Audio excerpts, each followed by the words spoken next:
Bom dia para você, Natuza Neri. Bom dia, Milton. Bom dia, Cássia. Bom dia aos nossos ouvintes. Bom dia, Natuza. Natuza, quem está melhor na campanha municipal aqui no Brasil, democratas ou republicanos? Opa, peraí. Vamos para o modo eleição municipal. Vamos tentar fazer um giro nas duas principais praças do Brasil, São Paulo e Rio, que são os maiores colégios eleitorais. Tudo muito embolado ainda, Milton, Cássia, muito embolado mesmo. Os primeiros lugares parecem minimamente consolidados, com pé no segundo turno. Eduardo Paes no Rio e Bruno Covas aqui em São Paulo. Eduardo Paes que desafia Marcelo Crivella, que tenta a reeleição no Rio de Janeiro. E Bruno Covas aqui do PSDB, que é desafiado por outros candidatos, inclusive um que parece bastante com Crivella, que é o Celso Russomano.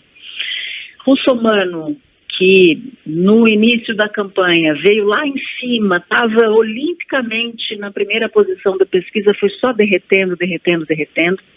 A situação dele não é fácil.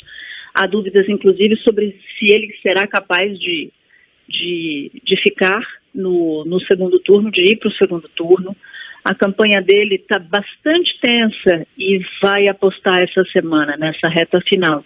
Todas as fichas que tem para amarrar Celso Russomano ao presidente Bolsonaro, ainda mais.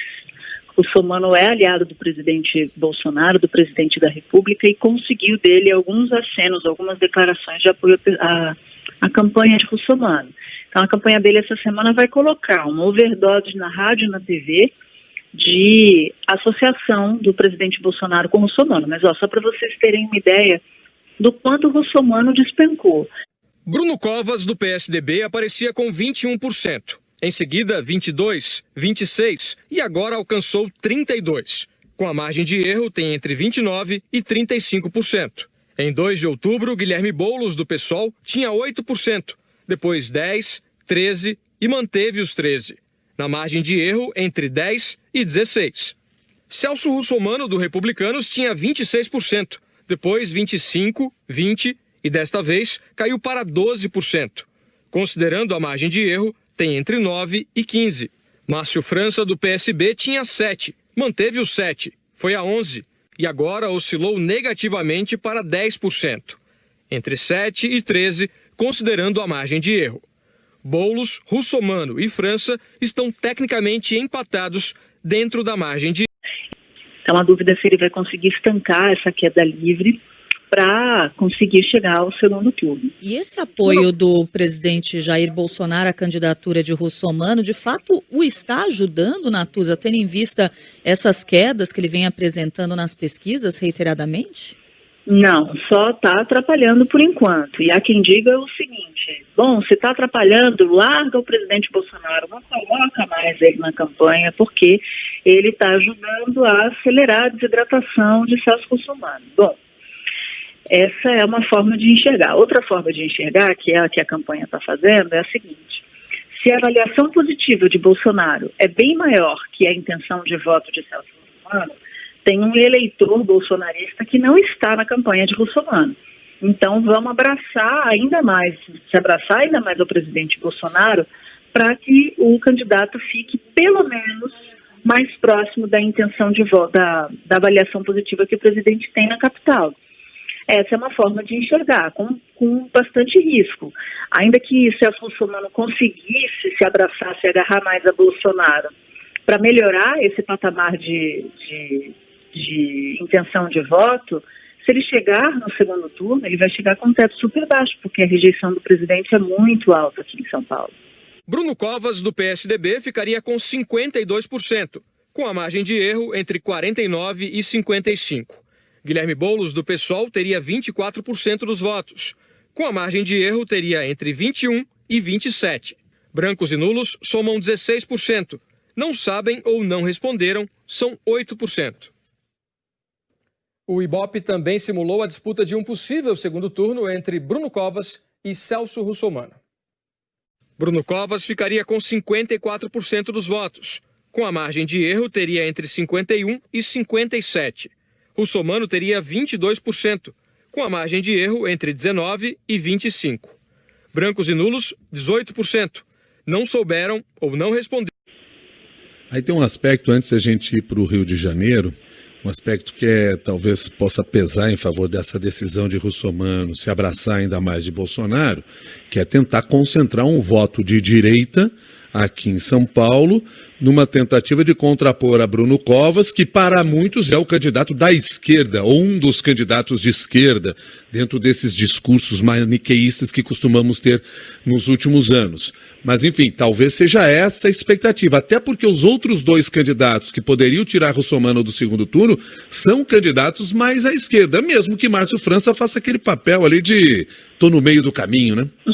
Exatamente. É curioso porque aqui em São Paulo a esquerda está muito dividida, né? O Boulos é do PSOL, o candidato do PT, Gilmar Tato, não decolou, e a direita também. Então você tem lá atrás, no terceiro pelotão, Joyce Hasselmann, Arthur Duval, que é o Mamãe Falei, todos eles disputando ali no terceiro andar, no andar de baixo das pesquisas, um eleitorado de direita. Aí Celso Russomano, que não é bem essa cara, né? Ele parece muito mais com o João Dória do que com o presidente Bolsonaro, na imagem mesmo. Tem muita gente, inclusive, muito eleitorado que confunde até. Então, tem sim uma disputa esquisita aqui em São Paulo. Você tem toda a razão. Esse eleitorado de direita não sabe muito bem para que lado olhar, porque tem algumas opções. E o Márcio França é essa coisa meio melíflua, né? Meio a forma da água, assim. Ele, às vezes, é um candidato visto como um candidato mais à esquerda, às vezes mais de direita, às vezes nem tanto isso, enfim. A situação, mas Márcio França é bom, já que você citou, Milton, é bom a gente só prestar atenção, porque ele vem comendo ali, mordendo os calcanhares do Guilherme Boulos, que está bem na pesquisa. Então tem um triplo empate no segundo lugar. Então pode dar um segundo turno de Bruno Covas com Guilherme Boulos, Bruno Covas com Celso Russomano, Bruno Covas com Márcio França. E o cenário de segundo turno, se for, por exemplo, Covas e Márcio França, o Covas passaria por mais apuro, segundo indicam as pesquisas. E a situação no Rio de Janeiro, Natuza? A situação no Rio de Janeiro também está bem disputada pelo segundo lugar. Então, você tem, ao contrário de em São Paulo, que você tem um triplo empate muito claro entre os três candidatos, no Rio está mais claro Crivella e Marta Rocha, uma disputa ali pelo segundo lugar para ver quem é que vai com Eduardo Paes. Eduardo Paes, do Democratas, tinha 27, foi a 30, depois 32 e agora tem 33. Pela margem, varia de 30 a 36. Marcelo Crivella, do Republicanos, tinha 12 pontos nos dois primeiros levantamentos do Ibope, foi a 14 e hoje aparece com 15. Com a margem de erro, varia de 12 a 18%.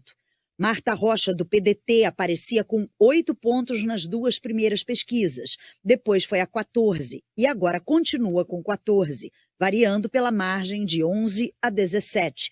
Crivella e Marta Rocha estão empatados tecnicamente. Eduardo Paes adoraria que fosse Crivella ir para o segundo turno, porque, afinal de contas, com a rejeição altíssima de Crivella, ele seria um adversário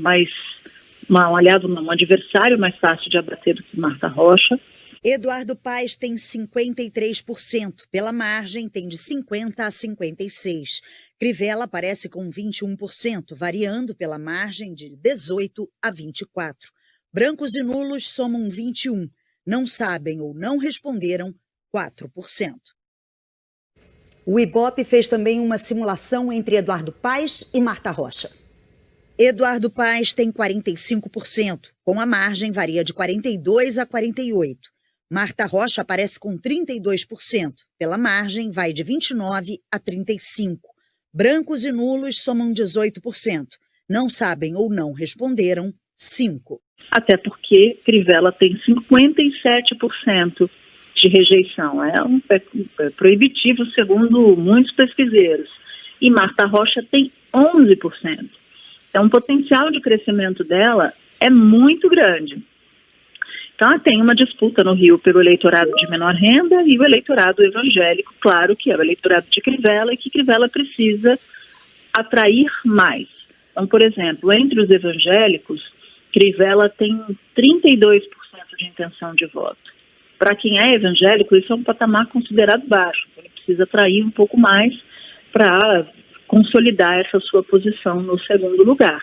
Mas Marta Rocha, por outro lado, como começou a despontar já nas últimas 2 semanas como um nome que poderia derrotar Eduardo Paes, as artilharias todas se viraram contra ela. Então ela passou a ser muito detonada nas propagandas eleitorais no Rio, justamente para tentar fragilizar essa rival, que pode ser uma rival mais difícil de abater.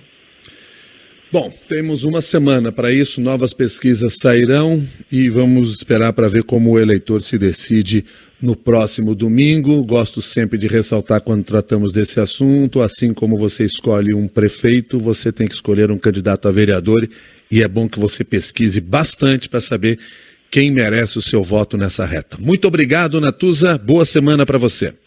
Para vocês também, um beijão. Até mais.